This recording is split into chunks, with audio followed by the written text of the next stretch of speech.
We are busy.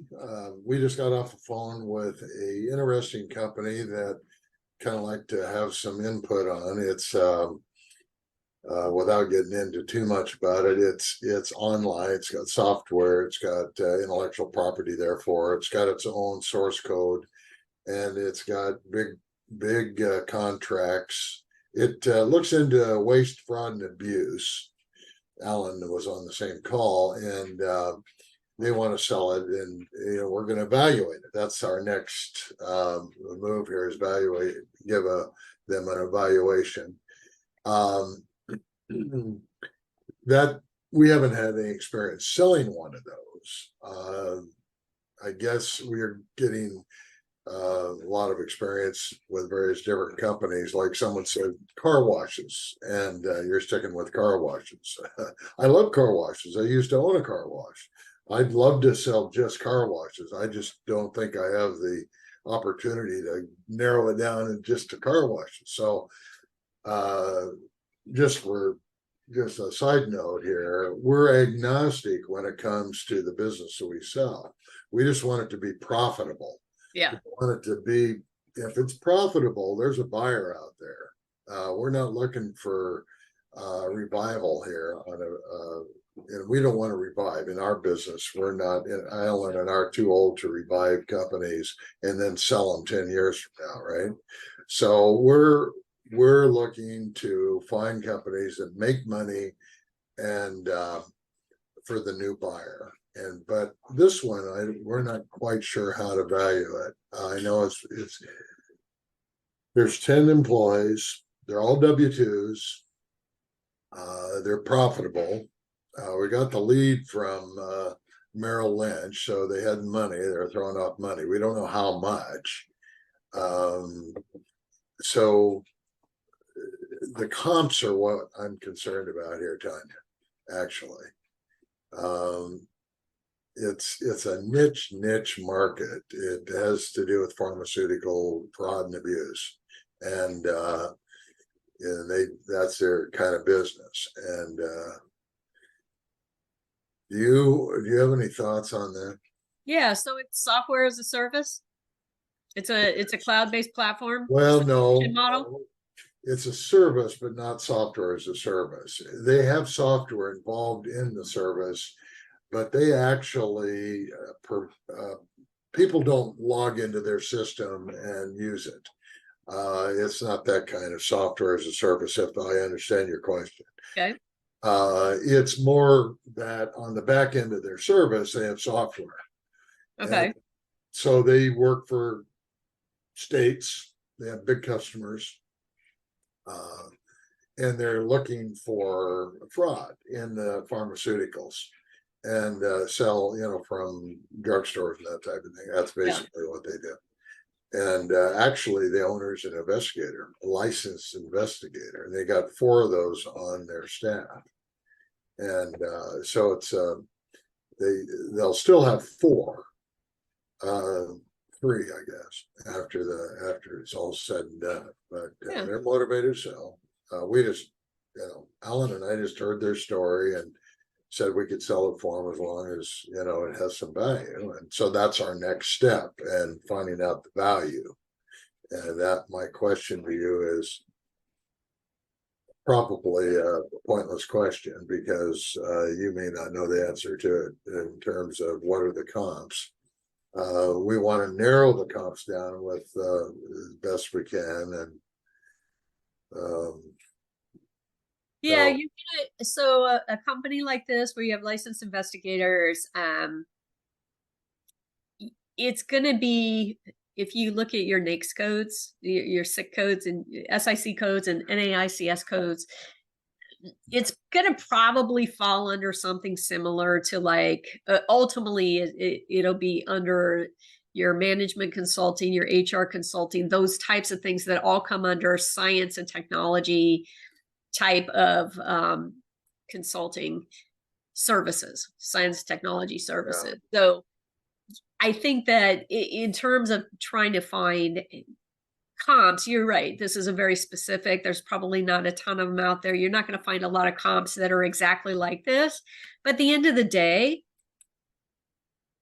it comes down to what is their are you dealing with the SDE or with EBITDA? Who's your target buyer? Is it going to be, and that's going to depend on the size. Is it something that would be attractive to a private equity firm as part of a roll up for professional services? Because really that's what this is, professional service firm, right? So you're looking at all of those and depending on the level of revenue. I mean, do you have an idea of what their gross revenue was last year, Well, 2022? the gross revenues would be about 1.6 this year. It's a small company. It's not Okay. big, but most of the time these companies don't have a lot of overhead. They don't have office space or anything. So they're working virtually all over the place. I haven't got their tax returns. I'm just requesting in this moment. And so I want to see that, of course, and then we can go from there. But yeah, their payroll is their highest expense, more than likely. Yeah, exactly. They've got 10 W-2s. Yeah. So it'll be high. It'll be high, but if they've got, if they've got SDE, so a lot of professional service firms may have profit margins in the 20 to 30% range.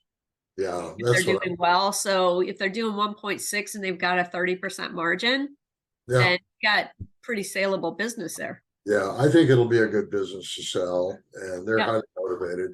For everybody out here that's getting into business brokering, let me be one of the people that reminds you that the business that you sell is a business that the owner wants to sell.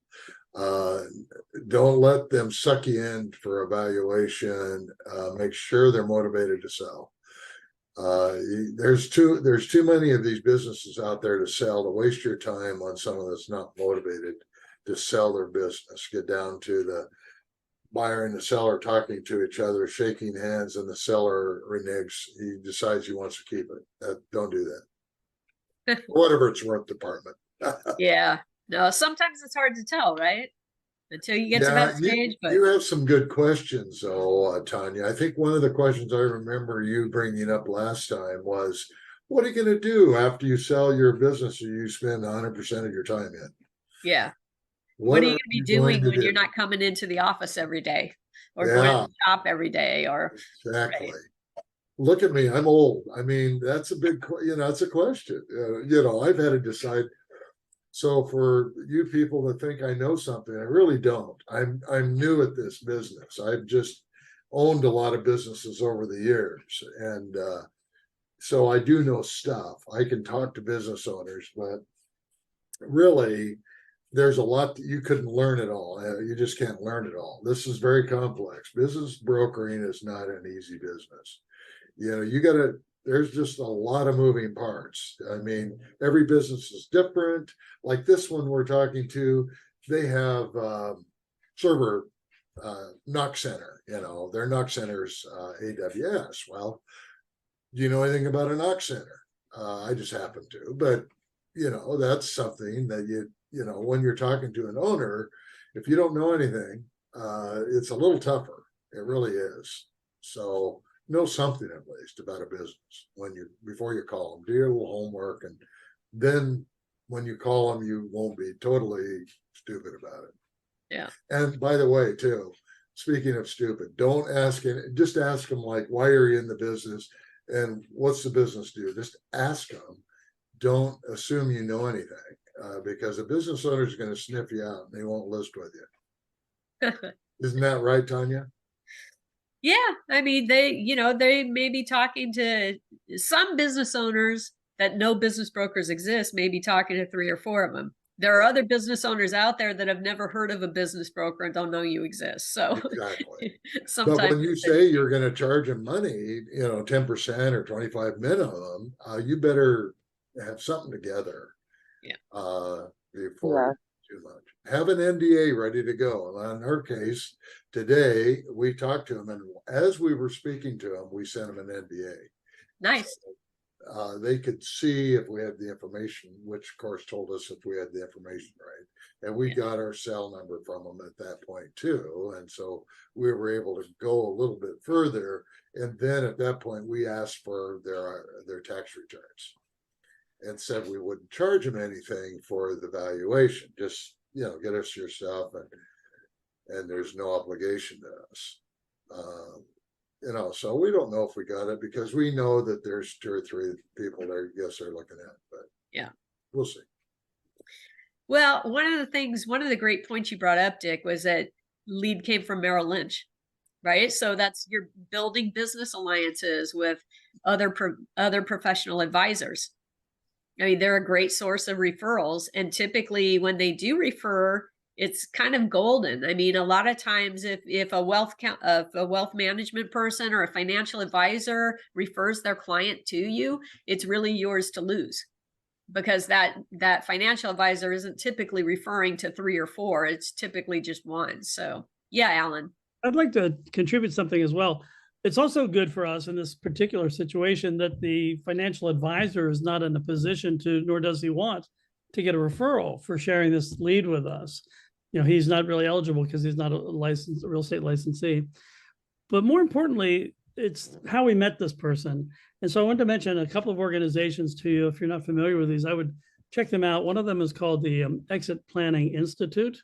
Yep. Which is a Seattle chapter, conveniently for us. And Dick and I went to a meeting and we met a whole lot of people, and they are all professionals relating to businesses being sold: accountants, attorneys, financial planners, business brokers, lawyers, just every variety of person, maybe 12 professions that relate to that.